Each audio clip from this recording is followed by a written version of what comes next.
What is up, everybody? It's Dr. Vibe, host and producer of the award-winning Dr. Vibe show, the host of Epic Conversations, and I'm the home of Epic Conversations. 2020 Best Podcast News Award winner and 2018 Innovation Award winner given out by the Canadian Ethnic Media Association. You know what? I just thought about this. People don't, I like to tell people, I like to show you, I did win these awards. So that's my name on the award, by the way.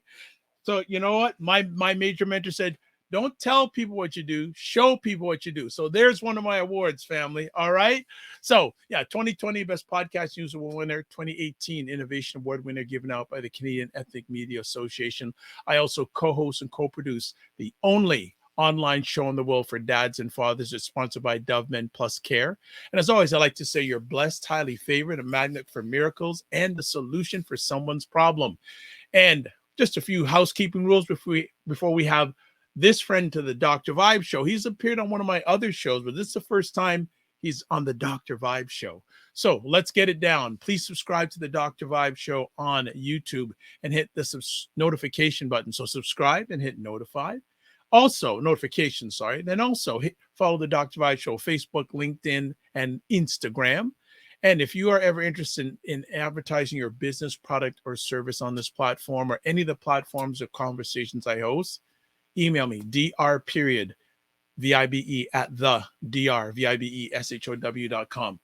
One of the things I'm very passionate, because I am one, but I have to show that I'm passionate about it, is Black men and those who love them. Actually, when I first started off this journey back then, around probably 2011, my first intent on starting this online journey was to enlighten, empower, educate, and entertain Black men and those who love them. And that hasn't left me. Not yet, not ever.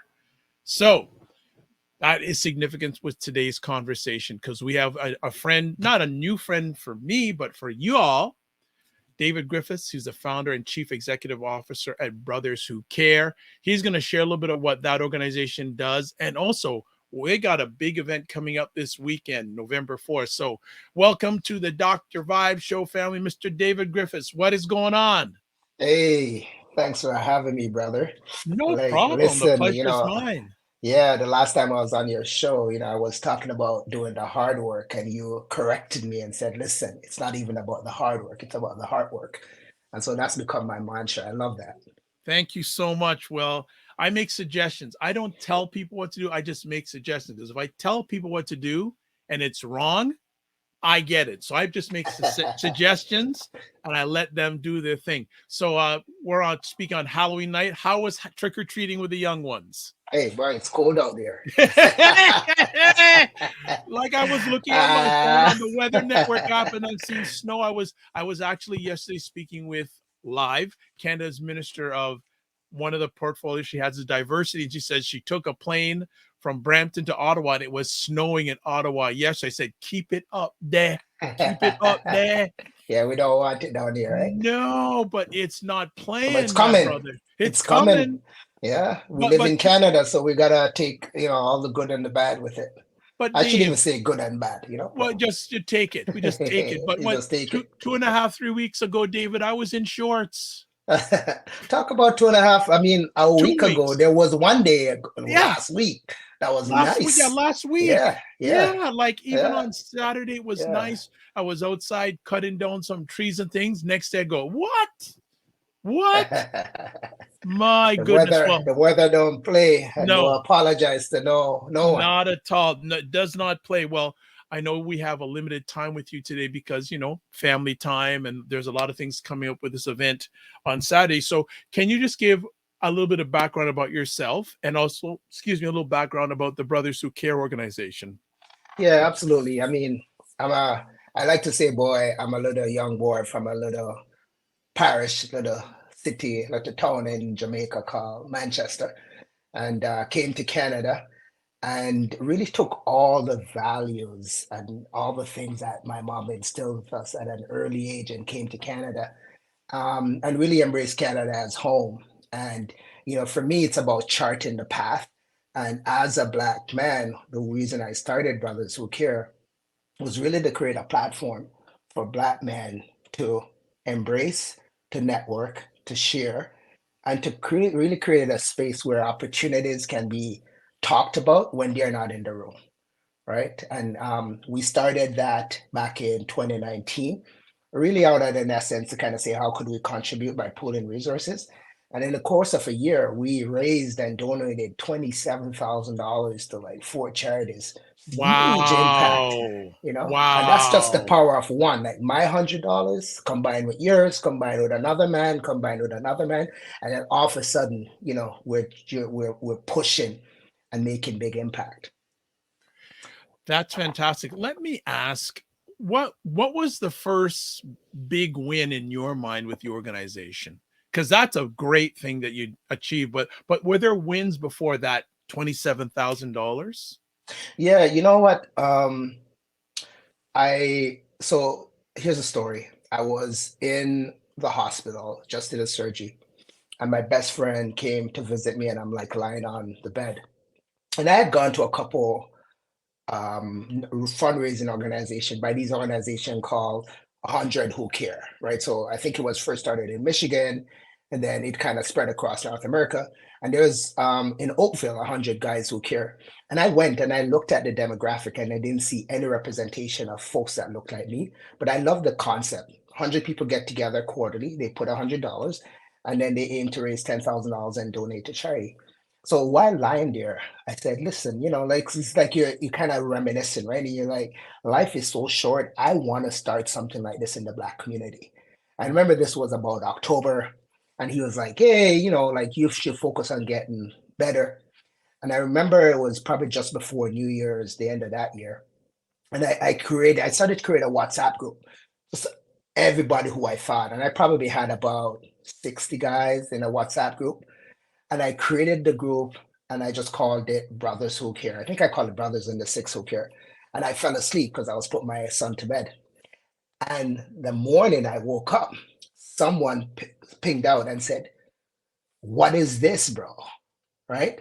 And then I had like about 6 inquiries because all I had to do was created the name of the group without any intent or anything.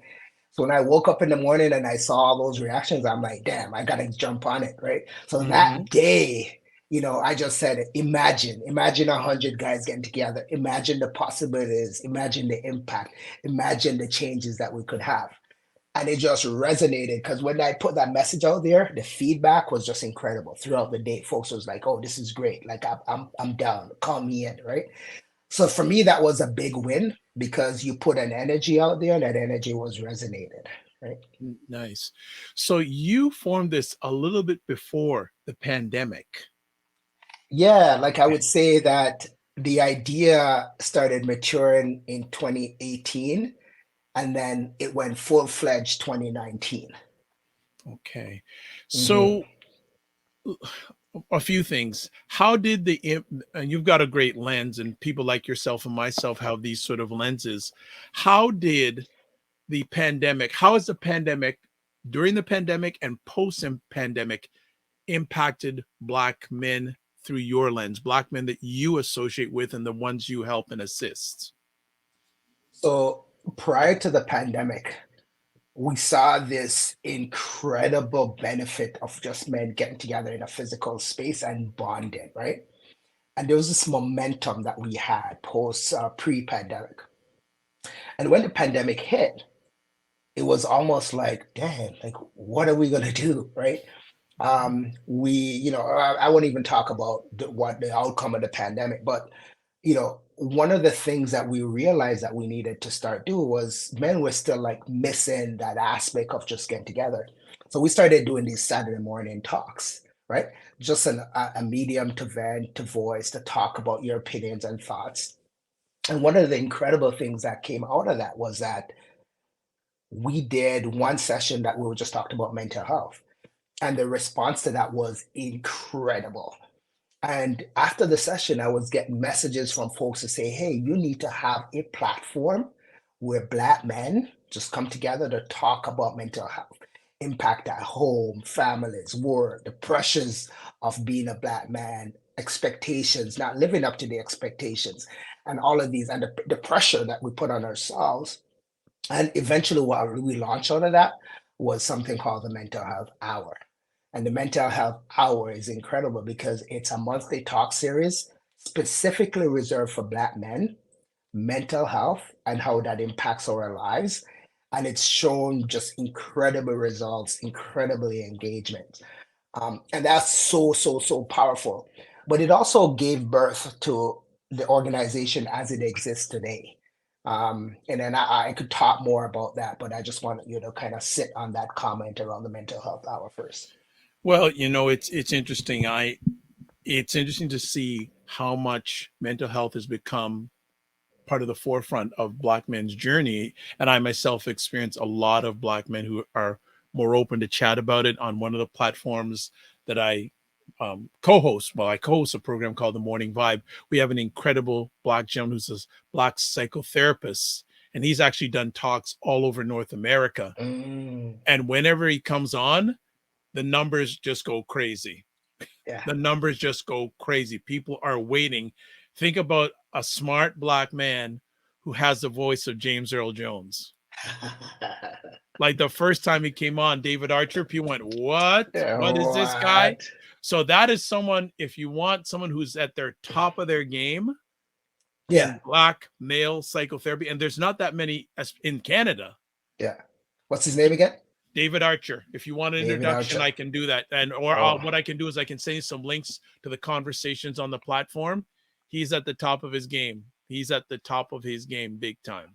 that's absolute. I love that. And it's not even if I want an You're, introduction. okay, it's a done deal. It's Let's a make it done happen. deal. Let's It's make a it done happen. deal.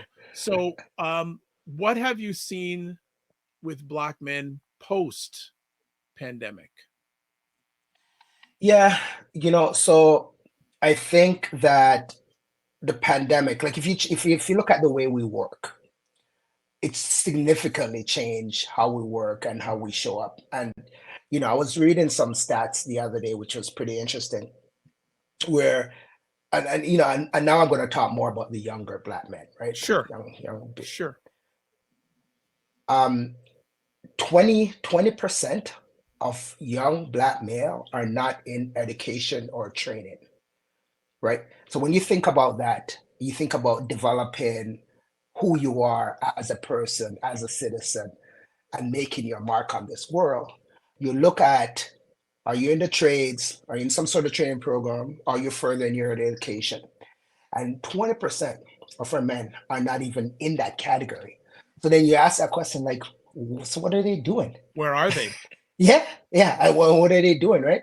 And that's compared to 12% for other races, right? So like it's really a big exposure. And then the other thing that you ask is when you ask young Black children, youth, if they want to pursue university or college education, 94% of them will tell you yes, right?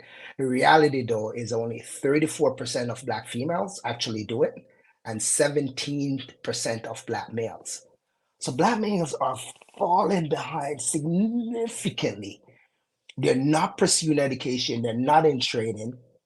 And what's happened through the pandemic, and I talk about how we work, is that technology is changing and is dominating the workforce. You talk about AI, you talk about automation, you talk about generative AI, and you look at the representation of people that look like me, the younger version of me and you, we're not in the workforce and we're not even building ourselves to get there, right? So the pandemic, while it's really impacted us emotionally and drained our family units, the preparation for the next generation to actually step up and take our place, we are being hampered significantly. So it's like it's a double-edged sword, right? Not only are we hurt up, but when it's like you want to water the flower so that it regenerates. The youngins, they're not raising either. So like we're in a tough position. Yeah, we'll put a plug on that right now. Hopefully, you can come back because that's a much deeper. Like we just opened a cork, we're putting the cork back on because we could stay on all the rest of the night. I'll Yeah. just add to what you're saying there. It's not only the systemic impact, the financial impact, and the family structure impact of that.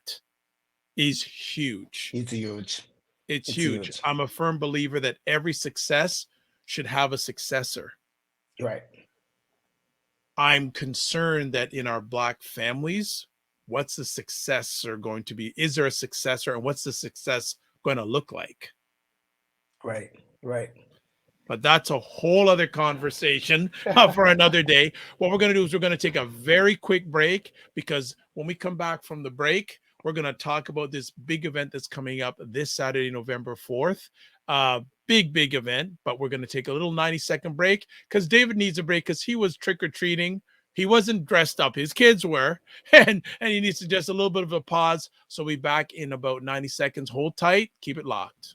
And that's what I feel like. You feel like you're the Harry Tubman of the mind. I am. I feel like I'm the I'm one of the Harry Tubmans of intelligent Black people. Like, I want to liberate y'all from like being left behind and ignored and oblivion. No, really, the rappers get all the attention.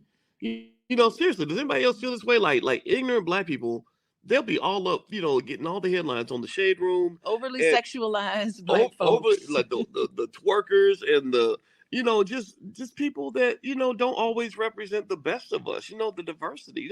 Like people like Dr. Vibe. Like everybody should know about people like Dr. Vibe. Dr. Really Vibe he's trying to do good work for Black people. Dr. Vibe from Toronto. Good to see you, my brother. Dr. Vibe. Everybody follow Dr. Vibe. He has a great show. He's very good at what he does, and I have a lot of respect for him. Okay, so let me hop into this. What's up, Dr. Vibe? How you doing? Everybody, if you see Dr. Vibe in the chat, everybody go follow the Dr. Vibe show. Dr. Vibe is a real smart brother and a good human being. I like the guy a lot, and he's very intelligent. And I think everyone should pay attention to what he's got going on. We got to shine the spotlight on the intelligent Black people out here that are really doing the good work. Don't just pay attention to the rappers and the celebrities. A lot of these people are losers. Your true winners are your people in your community that are really having your back.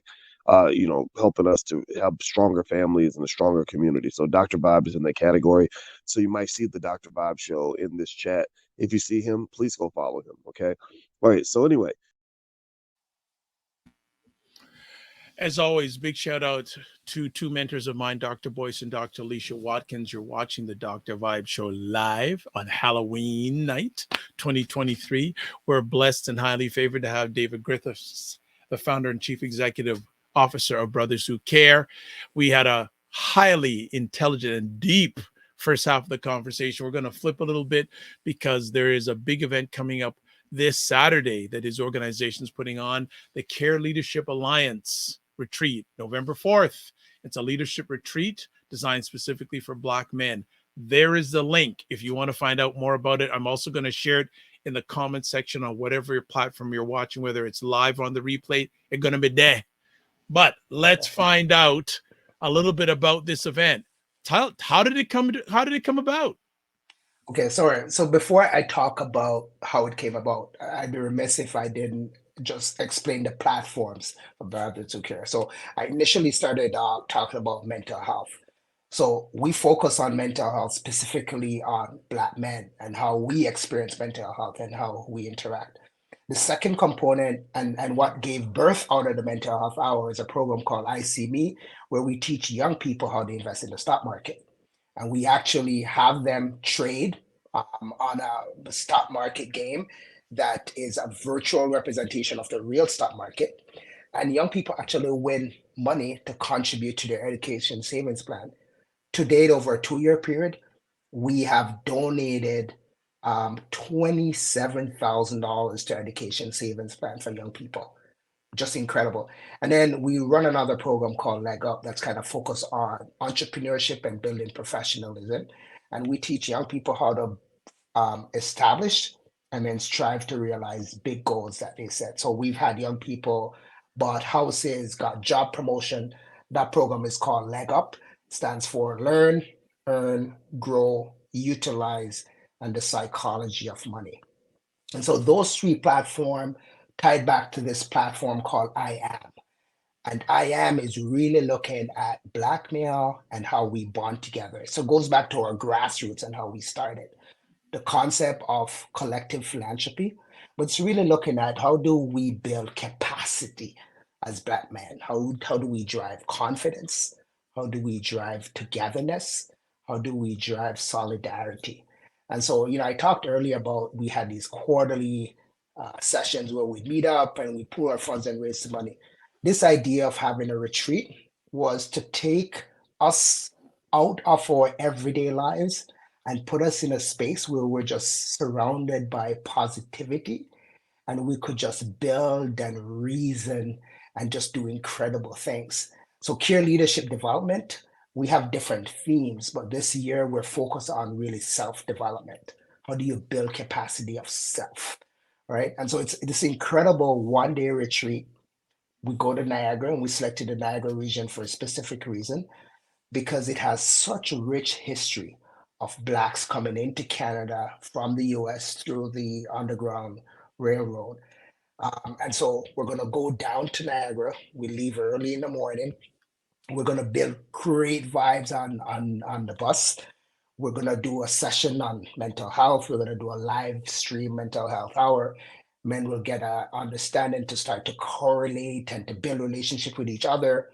We go down, we go to the Harriet Tubman Museum. We do a tour of that. We do a wine tour, the Black Winery. We do wine tasting. You get to hear from these really incredible speakers that's going to build a wealth of knowledge. And we're so grateful for the partners that we have. This all was made possible by BBI, the Black Business Initiative. We have EQ Bank, we have Taibu, our mental health partner. We have the Walnut Foundation because we need to talk about prostate cancer and the impact that it has on the Black community. And then we have, we have Here to Help and our friend Simone, who brought us together and are such an integrator. We just have this really incredible group of folks that are helping to pull this together. We have the HNIC, their core group. We have our boy Rayon, who is the project manager. And so just a really great experience that's built for the Black man. And, you're going to be part of this 50 select group. So this is the first year we're doing it. So it's 50 men, incredible experience to the falls, to the region, focus on the lake. And then we're going to come back to Toronto late at night. So that's, a general overview of the retreat. Yeah. So what is the goal of this day? So initially when we started, brothers would get together and we would do it in 2 to 3 hours.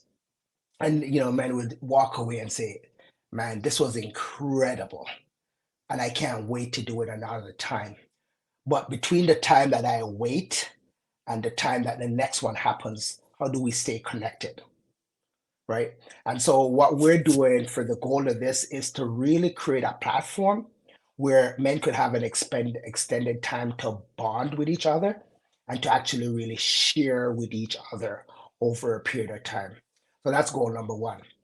The second goal is to look at how do we start to pool our resources and make meaningful impact. So we're going to do a session on wealth and investment. And in that session, we're going to look at what are some of the commercial and residential investment opportunities in the Niagara region. So we're partnering with the Black Chamber of Commerce for the Niagara region. We have some builders that are coming. We have commercial investment opportunities, residential real estate opportunities. So from that goal perspective is from how do I build from where I am and what are some of the opportunities that I may not be exposed to and how do you bring those opportunities together so that I could actually pursue. The other thing is that we've created a platform where when men are here and these opportunities come up, they have somewhere to go back and access this platform. And then the other piece is really to just, how do I build capacity? So when you think about our overall health, I know we like to focus on money, but we've got to kind of focus on, our mental health. We've got to focus on our physical health and kind of take proactive actions to look at things such as, prostate cancer, for example. But the more important thing is we've got to build capacity in a support network so that I know that somebody else has my back and I'm in a trusted network where I can lean on somebody. Fantastic. Whenever I hear of events like this, I always like to find the backstory. How long ago did the planning for this start? Funny you ask. So, the idea was conceptualized during the pandemic in Okay. 2021, right?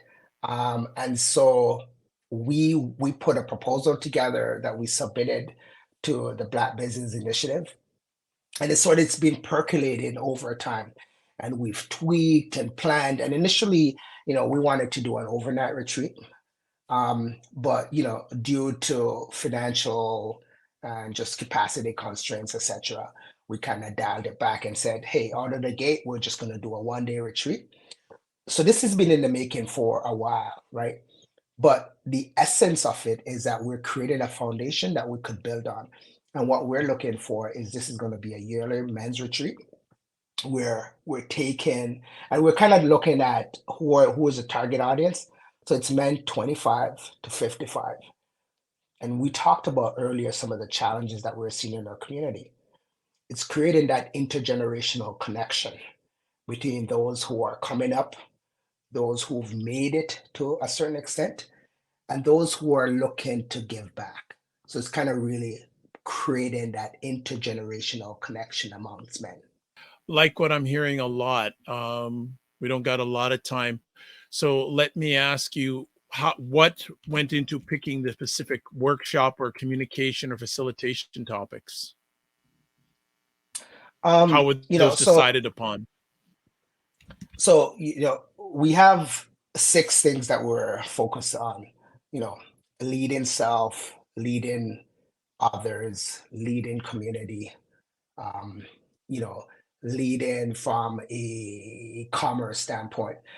And in this initial one, we focused on leading self, right? And so when you're thinking about self, some of the things that we were focused on is when we think about some of the things that we may be questioning ourselves about, it's really around building that capacity and the confidence in who we are and how we show up.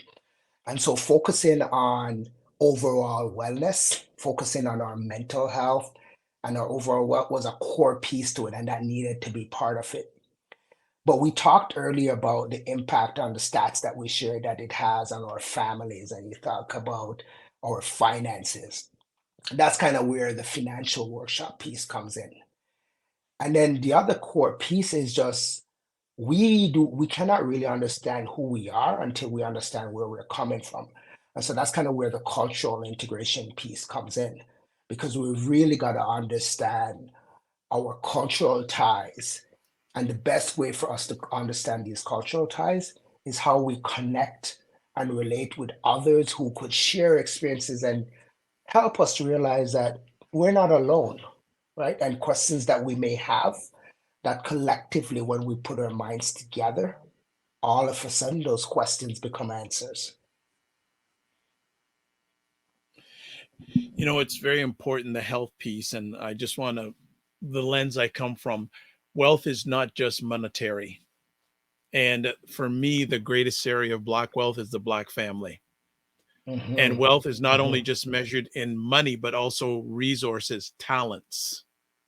So I love the approach that your organization is taking, not only the mental and emotional wealth, but also the financial health. It's a very holistic and well-rounded piece of energy that you're providing, not only before the event, during this event, but after this event. That's really good stuff. That's very important. I know we're almost up for time, so I'm going to let you go in a few moments. What will be some things you're looking for to make this event a success? So we like to say that at Brothers Who Care, we want to use images, videos, and stories to change the financial, the social, and the psychological health of the Black community. And so for me, success is taking who shows up for this and engaging them in this experience where they're on that bus and they feel as if they left their burdens where they are. And for that day, for that moment, for that hour, for that 2 hour block, for that day, they just immerse themselves in that experience, and they start to identify hidden talents and hidden emotions and ways to communicate those emotions and start to make connections with others, that at the end of that day, they feel as if they've unleashed another element of me, of you, whoever is lying inside. And that would be a definition of success for me. But I think more importantly, it's us capturing those elements and showcasing it outside of that experience, so that others who are not there to experience this could actually see these stories and be inspired by it. Like, we want to build these legacies. But the other thing too is that for those who can't partake, there's going to be aspects of this 1 day retreat that we're going to live stream. And I hope that through these live stream that folks could kind of take a moment to take in the discussion that we're going to have around Black men, mental health, and take in the discussion that we're going to have about wealth and investment. And for me, that's really the definition of success, because they bring it back. And again, we just start to use these images and story and talk about all these positive and great things that's happening in the community. So obviously it sounds like after this is going to be a foundation to the next steps for the organization, correct? Absolutely. I mean, you could go on our organization and you could check us out. And we've set ambitious targets for 2030, because we've also aligned ourselves with the United Nations Sustainability Development Goals. And for each one of our initiatives, we are aligned to a particular goal where we have some targets where for us, it's really about not just doing, but it's about doing and demonstrating results and making measurable impacts. And our whole process is, how do we engage? And I know we're called Brothers Who Care, but the essence is the who care, because we're focusing on how do we drive impact with our young people? How do we drive impact with our professionals? How do we drive impact to be better fathers, better husbands, better brothers, sisters, community impactors at home? And then how do we create these really incredible stories and showcase them to a society that tends to put us in a box? And we don't fit in that box, right? But we have these elements that try to force us in that box all the time. We're saying, nah, we're going to break out of those boxes, because we're so much more than that. And we know it. It's just that we're not telling those stories. So we just need to tell it. Well, I've been telling the stories for a long time. So welcome to the party. Welcome to the party. Well, look, David, thank you for taking time. I know it's a very busy time because your event's coming up, plus you spent some family time. We appreciate that. For people who want to know more about the event, it's on your screen. And as I said, whatever platform you're watching this on, I did share this same information on the screen in the comment section. So all you have to do is copy and paste the tiny URL link, and you get that information. If you want to find out more about that organization, Brothers Who Care, there's their website. There they are on Instagram, Facebook, LinkedIn, etc., etc. David, as always, thank you for taking the time to the organization, as always. Remember, all the men in the organization, and hopefully you'll have me come in one day for a chat if you have time, that you remember to give yourselves grace and don't just manage your time, manage your energy, and keep the faith. Hey, listen, thanks for having me. And I'm sure Simone already communicated this, but there's a spot for you on the bus, sir. I know, and So- I have a clash though. I have a clash because Denham Jolly has asked me to attend an event. He is getting a park in his name on Saturday. Oh, okay, so that's beautiful. Here's the thing: my dad and Denham Jolly have known each other since Cornwall College. So I'm torn right now. So I if I get lips, I don't know if I want to make. It's bad enough. I don't want to get Denham Jolly upset. I don't want to upset my dad. So myself and Simone will have to talk. But yeah, I'm more than happy to see if I can help out in any way with the organization. Love to give some lens on my perspective on an upcoming time. And it's up to you guys, but you're doing fantastic work. So continue. Absolutely. And please say hi to Mr. John for me. I shall do. Keep the faith. Have a good night. All right, everybody. There is David Griffiths from Brothers Who Care. So another great conversation. I see some people who just have put in something in the comments. And the lady who made this happen today, Simone Jennifer Smith, thank you so much. And that's okay. No problem. I didn't communicate a lot. Don't worry, Simone. Relax. I know your heart is good. So look, everyone, thank you so much for watching the conversation live on the replay. It's appreciated, not taken for granted. So a few things before we call it a conversation. You know what? Let me do this first. As always, please subscribe to the Dr. Vibe Show on YouTube. Hit the subscribe and then notification button. Follow the Dr. Vibe Show on Facebook, LinkedIn, and Instagram. If you want to advertise your business, product, or service on the platform, please email dr.vibe at the drvibeshow.com. If you want to watch replays of my epic conversations, you can go to my website, the drvibeshow.com. And also, you can go to YouTube and LinkedIn and Facebook. And also, if you want to get in contact with me, I've already given the email address, already given the website, but there's Facebook, YouTube, LinkedIn, the Dr. Vibe Show, X at drvibeshow, and Instagram at the drvibeshow.com. So this is how we close out our epic conversations. Live your life as a dream. If you can dream it, you can make it. Sometimes you have to get small to get stronger. Block assumptions and aim bigger, aim better, aim higher, aim wider. Love, faith, and respect. Remember to give yourselves grace and don't just manage your time, manage your energy. God bless. Peace to all. Keep the faith and support Black men. The better Black men are, the better the Black family and the Black world is going to be. Keep the faith.